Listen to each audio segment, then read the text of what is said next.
নমস্কার। আমি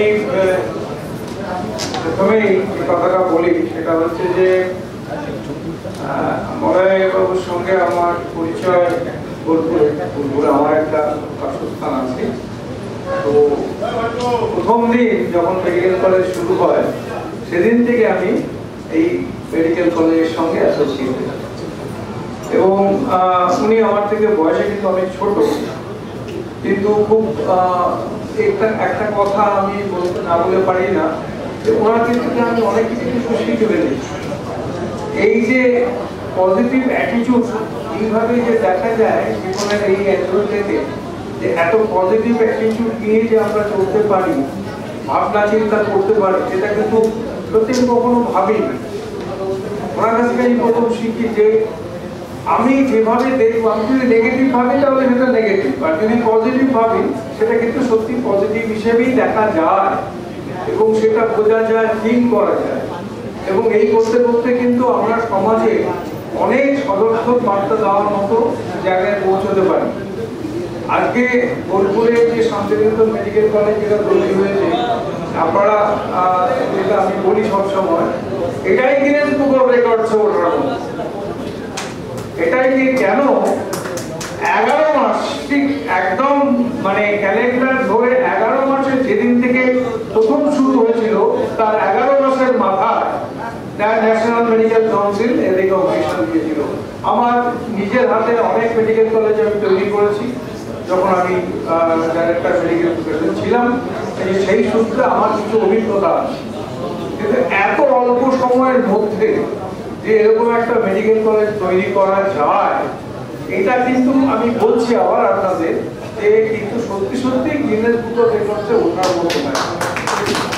কারণ এত কঠিন একটা মেডিকেল কলেজ তৈরি করা, এত কিছু, এতগুলো ক্রাইটেরিয়া ফুলফিল করার পর সেই জায়গায় পৌঁছানো, এতগুলো হার্ডেল ক্রস করার পর, এতগুলো হার্ডেল এবং এত ফ্যাকাল্টি জোগাড় করা, এটা তো জিনিসের দরকার নেই। খুব সহজ ব্যাপার নয় কিন্তু একটা মেডিকেল কলেজ তৈরি করা। এবং আপনারা সবাই শুনেছেন যে এর মধ্যে এই টাইমের মধ্যে আমার ত্রিপুরায় গিয়ে আরেকটা মেডিকেল কলেজ তৈরি করেছেন এবং সেটাও কিন্তু ন্যাশনাল মেডিকেল কমিশনের পারমিশন পেয়ে গেছেন এবং অলরেডি গত বছর ফার্স্ট ইয়ার অ্যাডমিশন হয়ে গেছে, সামনে বারে সেকেন্ড ব্যাচ অ্যাডমিশন। এটা কিন্তু খুব সহজ নয়, কারণ আমার কাছে অনেকে আসতেন মেডিকেল কলেজ করবো, আমি বলতাম করুন, আরো বেশি দরকার। রাজ্যে দেশে সবসময় কেন্দ্রীয় সরকারও রিয়েলাইজ করে যে অনেক বেশি ডাক্তারের প্রয়োজনীয়তা এখনো আছে, আজকেও আছে। কারণ আমরা যেটা বলি যে কথাটা, যে প্রথমত WHO যে ডাইরেক্টিভ আছে সেই ডাইরেক্টিভে প্রতি 700 জনে অন্তত একজন ডাক্তার দরকার। সেখানে আমাদের দেশের কাগজে কলমে হিসেবে হাজারও নেই। কাগজে কলমের কথাটা এই জন্য বললাম, এই ডিস্ট্রিবিউশন তো ইউনিফর্ম হয় না। কারণ আপনি যদি প্রত্যন্ত গ্রামে যান, সেখানে দেখবেন হয়তো কোনো কোনো জায়গাতে যেখানে একজন ডাক্তার, আবার কলকাতা শহরে দেখবেন হয়তো ডাক্তারের সংখ্যা তুলনামূলকভাবে অনেক বেশি। তো যার ফলে কি হয়, ইউনিফর্ম ডিস্ট্রিবিউশন যে ডাক্তারের পপুলেশনের সেটা কিন্তু নেই। তো সেটার জন্য আরো বেশি সংখ্যক ডাক্তারের প্রয়োজন আছে এবং সেটার একটাই রাস্তা আছে যে শুধু গভর্নমেন্টের উপর ডিপেন্ড করলে হবে না, প্রাইভেট মেডিকেল কলেজ তৈরি করতে হবে।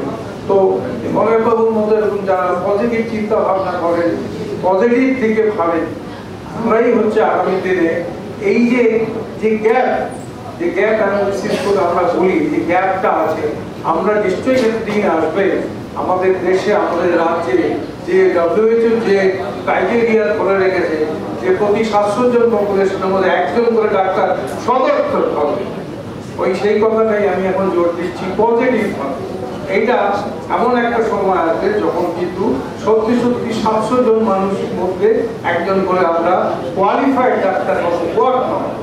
এইটাই আমার বক্তব্য এবং আগামী দিন আরো অনেক কিছু হবে। এটা তো ইমপ্লয়েড বোঝাই যাচ্ছে, যেভাবে মলয়বাবু একটা মানে টুপিতে পালকের পর পালক বুঝছেন, তাতে আমি ব্যক্তিগতভাবে অন্তত খুব খুশি।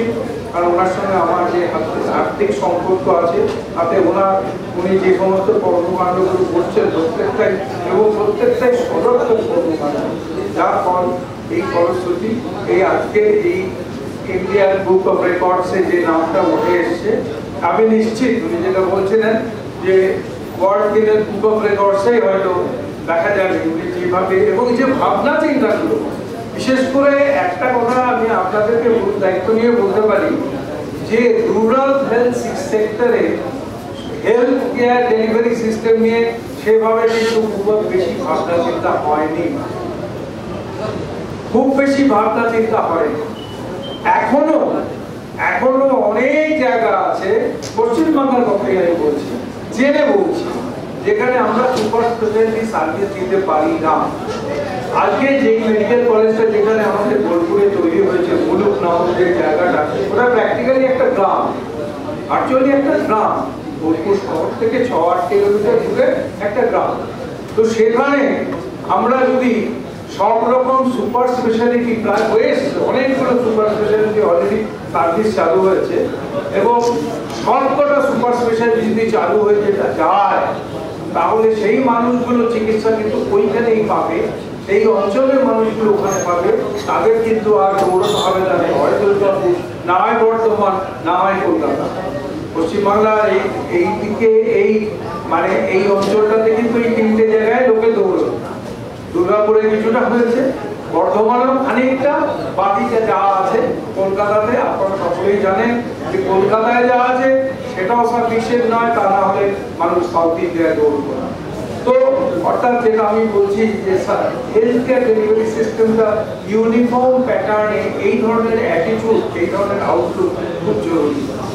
এই অ্যাটিটিউড এবং এই আউটলুক থাকলে মনোভাবের সবসময় বলছি যে আমি আপনার সঙ্গে আছি এবং আমি আমার যে অভিজ্ঞতা আছে সেই অভিজ্ঞতাতে যতটুকু বলা করার বিশেষ করব, কারণ এই যে ব্যবস্থাপনাটা মানুষের সার্ভিসের জন্য কিন্তু অত্যন্ত জরুরি এবং এইভাবে যদি চলতে থাকে আমি নিশ্চিত বলতে পারি Rome was not built in a day, যেমন কথাটা সত্যি একদিনে তো হয় না, কিন্তু একটা দিন কিন্তু আসতেই পারে, ভাবতেই পারি, স্বপ্ন দেখতেই পারি যে একদিন দেখা যাবে যে একটা uniform pattern of health care delivery system সারা রাজ্যে প্রিভেল করছে এবং হয়তো এমন একটা সময় আসবে পশ্চিমবাংলায় একটা মডেল তৈরি হবে।